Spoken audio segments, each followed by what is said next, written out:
Good morning students. Today's का class for class 12 determinant topic है हमारा और एक्सरसाइज 4.2 पे हम आज बात करेंगे। वेरी इंपॉर्टेंट, वेरी इंटरेस्टिंग और एक सिर्फ यही एक एक्सरसाइज है डिटर्मिनेंट और मैट्रिसेस में जिसमें हमने दिमाग लगाना है। अदरवाइज बाकी के क्वेश्चंस जो थे ना वो एक फुल फ्लेज रूटीन पे चलते हैं। आपने मेथड सीख लिया, आपने मेथड को फॉलो किया, आपका सब निकल आएगा।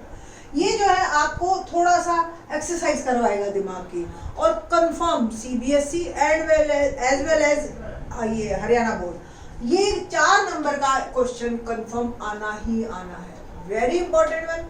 तो सीरियसली आप इस वीडियो को देखना। इसकी टोटल 6 प्रॉपर्टीज है, ठीक है। 6 प्रॉपर्टीज में से 4 मैंने अब लिखी है और इस वीडियो में 4 पे ही बात करेंगे। बाकी 2 प्रॉपर्टीज की, रेस्ट ऑफ 2 प्रॉपर्टीज की वीडियो हम बाद में डिस्कस करेंगे। ओके, नाउ अब जो एक बात और मैं आपको बता दूं, ये बिल्कुल कुछ मिलती जुलती है 3.4 एक्सरसाइज से, जो कि एलिमेंट्री रो ऑपरेशन में हम करते थे। एलिमेंट्री रो ऑपरेशन में हमारे पास सिर्फ 3 टूल थे। वो इसलिए थे क्योंकि हम उसमें इनवर्स निकाल रहे थे। तो हम ऐसे 3 टूल ले रहे थे जिससे इनवर्स पे कोई फर्क नहीं पड़ता। इस एक्सरसाइज में हम क्या कर रहे हैं, अभी तक डिटर्मिनेंट की वैल्यू, सपोज आपको कोई डिटर्मिनेंट दे दिया और आपसे कहा गया कि इसकी डिटर्मिनेंट वैल्यू निकालो इस मैट्रिक्स की, तो आप एक्सपेंड करते थे इसको बाय फर्स्ट रूल, याद है। तो एक्सपेंड करना ठीक है, it's a one method, but हम चाहते हैं कि डिटर्मिनेंट की वैल्यू विदाउट एक्सपेंडिंग निकले। विदाउट एक्सपेंडिंग अगर वो डिटर्मिनेंट की वैल्यू आप निकालते हैं with the help of these 6 properties, then it is called find the value of determinant with the properties without expanding. Actually word हम लेते हैं find the value of determinant without expanding. Okay, तो विदा expand किए main मकसद हमारा क्या रहता है कि किसी भी एक रो या किसी भी एक कॉलम में 2 जीरो बना लें और फिर उसके बाद हम उसको अगर इससे करते हैं तो फिर इसको एक्सपेंड नहीं कहलाता। ये तो अलग बात है, इसके बारे में हम बाद में बात करेंगे। अभी हम बात ये कर रहे थे कि इसमें 3 टूल थे हमारे। मैंने जो चौथी प्रॉपर्टी है ना वो सबसे ऊपर लिखी है। मैं स्टूडेंट्स को सबसे पहले ये वाली प्रॉपर्टी बताती हूँ क्योंकि ये इस प्रॉपर्टी को बच्चे जानते हैं। पहली प्रॉपर्टी आपको याद हो, इनवर्स में हमने जो की थी वो किसी रो और किसी कॉलम को इंटरचेंज कर सकते हो, और सेकंड में हम क्या करते थे, किसी भी रो को डिवाइड कर सकते हो किसी नंबर से या मल्टीप्लाई कर सकते हो। और तीसरी जो है वो थी हमारी कि पहली किसी भी रो में दूसरी रो को किसी से भी मल्टीप्लाई करके आप ऐड कर सकते हो या सब्ट्रैक्ट कर सकते हो। Very important one. तो इस प्रॉपर्टी को मैंने सबसे पहले लिखा है। एक बात और, इस एक्सरसाइज में आपके ऊपर कोई कंपल्शन नहीं है कि आप सिर्फ रोज को इस्तेमाल कीजिए या सिर्फ कॉलम ऑपरेशंस को इस्तेमाल कीजिए। आप अगर सपोज एक स्टेप में आपने रोज ऑपरेशन को इस्तेमाल किया है तो सेकंड स्टेप में आप उसमें कॉलम ऑपरेशन भी लगा सकते हैं। ओके, तो फर्स्ट ऑफ ऑल इस प्रॉपर्टी को पढ़ते हैं। If two the elements of a row, इसको बोलेंगे, of a determinant are added k times the corresponding elements of another row, the value of a determinant remains unchanged. Like suppose मैंने एक मेरी है 1 2 3, एक है 4 5 6 और एक है 1 3 5। मैंने ऑपरेशन लगाया R1 become R1 minus R2 या R2 become R2 minus 2R1, ऐसे लगा। R2 become R2 minus 2R1। तो R2 में से R1 के एलिमेंट्स को 2 से मल्टीप्लाई करते जाइए और सब्ट्रैक्ट करते जाइए। तो जो हमारी डिटर्मिनेंट की वैल्यू है उस पे कोई फर्क नहीं पड़ता है। पहली और रो थर्ड रो पे मैंने कुछ नहीं कहा है, सिर्फ सेकेंड रो पे कहा। 4 माइनस 2 क्या आ गया 2, 5 माइनस 2 2 4 1, 6 माइनस 3 2 6 जी। तो आप इसको एक्सपेंड कीजिए या इसको एक्सपेंड कीजिए, जो जिस तरीके से आपको निकालना आता है।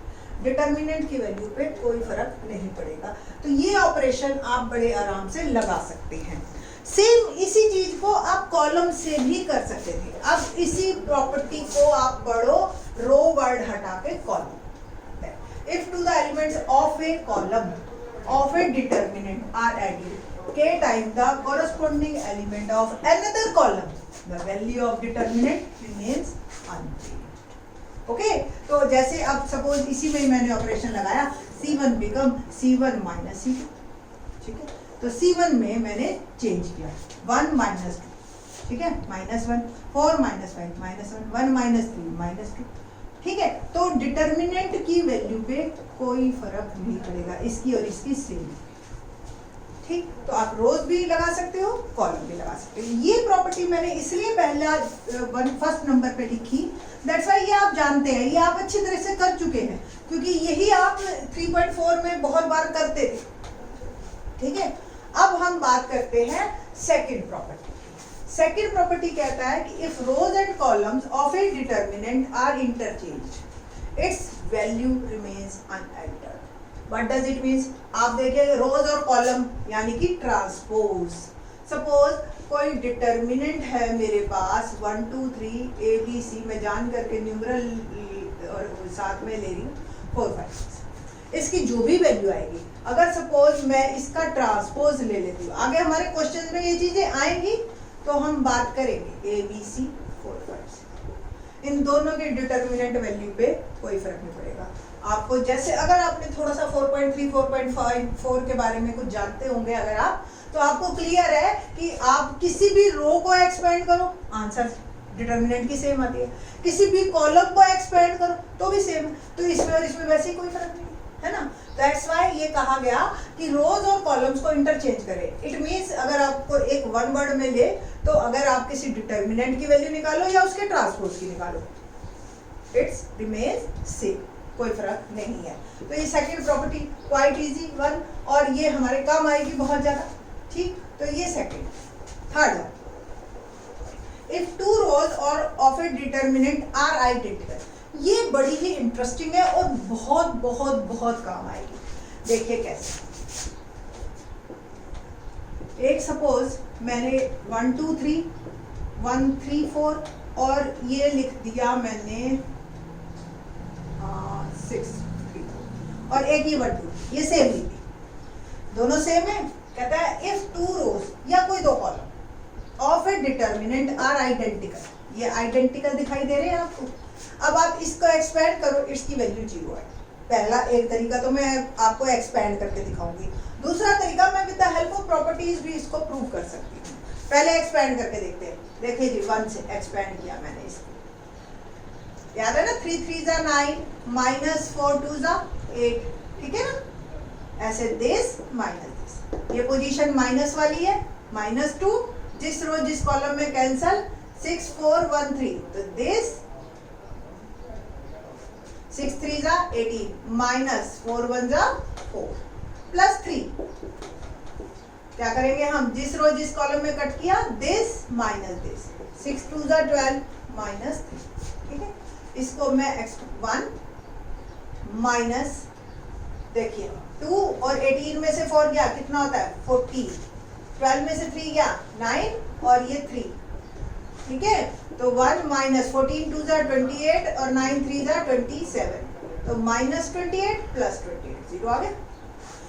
कभी भी दो रोज या दो कॉलम आपको मिले, आपने डायरेक्ट लिखना है। हमने यहाँ पे तो एक्सपेंड करके प्रूव किया है ना आपको, ये हमने एक्सपेंड करके प्रूव किया, बट वहां आपको प्रूव करने की जरूरत नहीं है। आप सिंपल लिखेंगे R1 and R3 are identical, यही फायदा है हमें प्रॉपर्टीज का, सो that determinant value is 0, that's it. अब मैं आपको कहती कि with the help of properties कैसे आप इस लाइन को प्रूव कर सकते हैं, ये देखिए बहुत सिंपल। अभी मैंने आपको कहा था कि ऑपरेशन लगा सकते हो, R1 बिकम R1 -R3 लिख सकते हैं ना आप। ये प्रॉपर्टी तो मैंने आपको सिखाई थी, दैट्स वाई पहले सिखाई थी मैंने। 1 में से 1 गया 0, 2 में से 2 गया, आइडेंटिकल है तो डेफिनेटली तीनों 0 आएंगे, है ना। और किसी भी रो या किसी भी कॉलम में अगर सारे ही 0 हो गए तो आप एक्सपेंड करो, 0 नहीं आएगा, 0 into something 0 0 into something 0 0 into something, है ना। तो दैट्स वाई इसको यहाँ तक भी पहुंचने की जरूरत नहीं है, आप डायरेक्ट लिख सकते हो R1 and R3 are identical. Otherwise किसी को ज्यादा दिल करता है तो ऐसे लिख के दिखा दो, और फिर लिख दो कि R1 all elements all elements of R1 are 0 so that determinant value is 0. ठीक है, तो ये थी हमारी तीसरी प्रॉपर्टी। अब बात करेंगे हम फोर्थ प्रॉपर्टी, बड़ी ही इंटरेस्टिंग है, बहुत ही बड़ी क्या बताएं, if any two rows of a या column of a determinant are interchanged, तो सपोज हमें एक डिटर्मिनेंट दे रखा है 1 2 3 3 2 1 1 5 6, ये देखो। अब इसकी सपोज कुछ भी वैल्यू आई, मुझे नहीं पता क्या आई, कुछ आई, लेट इट बी दिस। अब मैंने R1 और R2 को इंटरचेंज कर दिया, तो अगर मेरे को किसी मजबूरी की वजह से, जैसे इसमें करते थे तो इनवर्स पे तो फर्क नहीं पड़ता था, बट डिटर्मिनेंट वैल्यू पे फर्क पड़ता है। मैंने लिखा R1 R2 इंटरचेंज, तो 3 2 1 ऊपर आ गया, 1 2 3 नीचे, 1 5 6, तो डिटर्मिनेंट वैल्यू पे माइनस का फर्क पड़ जाएगा। अब सपोज आपने एक बार और इंटरचेंज कर दिया इसको, ठीक है, सपोज R2 become R3, तो 3 2 1 एज इट इज 1 5 6 और 1 2, तो एक बार फिर माइनस लगने लगा, तो इसमें और इसमें सिग्मा, ठीक है। तो ये हमने ये सब यूज करना है, जब हम यूज करेंगे ना तो मैं आपको बताऊंगी कि ये वाली प्रॉपर्टी हमने करवा चुके हैं। आप रिवाइंड करके या आप दोबारा से वीडियो देख लेना। अब हम क्वेश्चन करते हैं एक्सरसाइज फर्स्ट, एक्सरसाइज 4.2 का क्वेश्चन नंबर 1। देखिए वेरी इंटरेस्टिंग वन, साथ मजे आते हैं बच्चों को करने में जो थोड़ा बहुत दिमाग लगाते हैं। वीडियोस का ये फायदा है कि टीचर को आप दोबारा सुन सकते हो, आपको कुछ मिस हो गया है। अब देखिए एक्स ए एक्स प्लस, पहले 6 क्वेश्चन तो वो ये कहता है कि प्रूव करो it's vanish, prove that without expand using the property of determinant and without expanding in exercise 1 to 5 prove that it is 0. We want to prove y plus b z c z plus c equal to 0. यहाँ पे अगर 10 बच्चे बैठे हैं ना तो 10 तरीके से कर सकते हैं with the help of properties भी। तो आपको एक तरीका मैं बता रही हूँ, आप दूसरा तरीका कीजिए, तीसरा तरीका कीजिए, आपकी पूरी अपने टीचर से चेक करवाइए किस तरीके से करना है। मेरे को या तो 0 बना दूं मैं सारों को, या आइडेंटिकल बना दूं। 0 को प्रूव करना बहुत आसान है किसी भी डिटर्मिनेंट में। मैंने लिखा C1 बिकम C1, देखो C1 बिकम C1, ये वर्ड जरूर लिखना है ऐसे ही। C1 में आप कुछ चेंज नहीं कर सकते, C1 में दूसरे को चेंज करके प्लस माइनस कर सकते।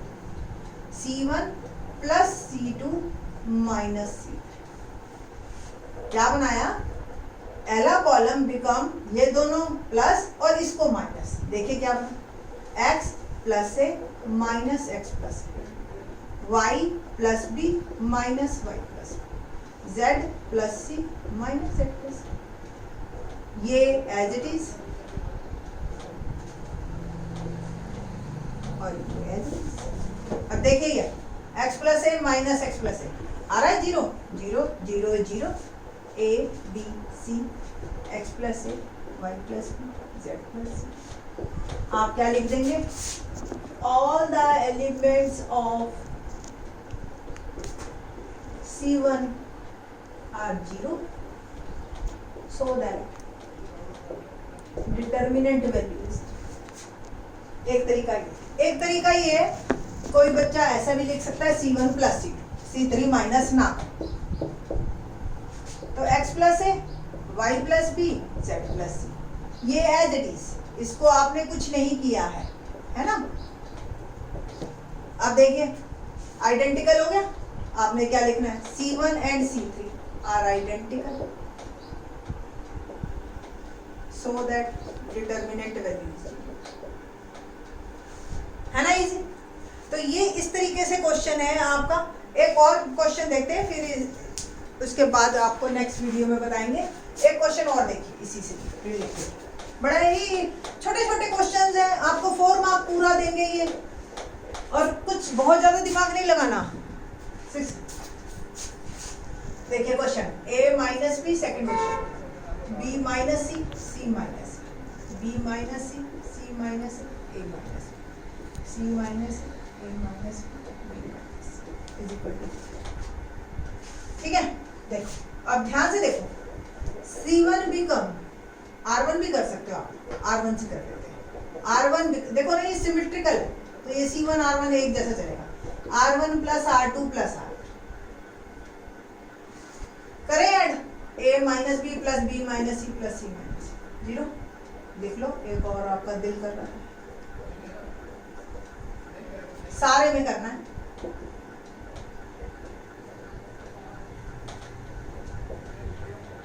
तो जब भी आप, ये एक फैक्ट है कि जब भी आप दिमाग लगाओगे आपको फिजिकली वर्क कम करना पड़ेगा, नहीं तो एक्सपेंड करने में कितना टाइम लगता है, और वेरिएबल्स जब आ जाए तब तो और भी ज्यादा टाइम लगता है। ठीक है, न्यूमरल आ गए आप सॉल्व कर सकते हो, आप देखो ध्यान से, आ गए 0 0 0, ये एज इट इज आप डायरेक्ट भी लिख सकते हैं, डिपेंड ऑन मार्क्स। अगर 4 मार्क का है तो आप एक स्टेप बढ़ा लेना, अगर ये 1 मार्क में आ गए या 2 मार्क में आ गए। अब फिर से once again, all the elements of C1 R1, of the all the elements of R1 are 0 so that determinant value is 0। Otherwise mathematics में इसको डिटर्मिनेंट वैल्यू का सिंबल दिया है, ठीक है, आप डायरेक्टली भी लिख सकते हो। ठीक, तो बहुत ही इंटरेस्टिंग सा है ये हमारी नेक्स्ट एक्सरसाइज। सारे क्वेश्चंस आपको वीडियोस में मिल जाएंगे। नेक्स्ट वीडियो में हम आगे के क्वेश्चंस करेंगे। थैंक्स।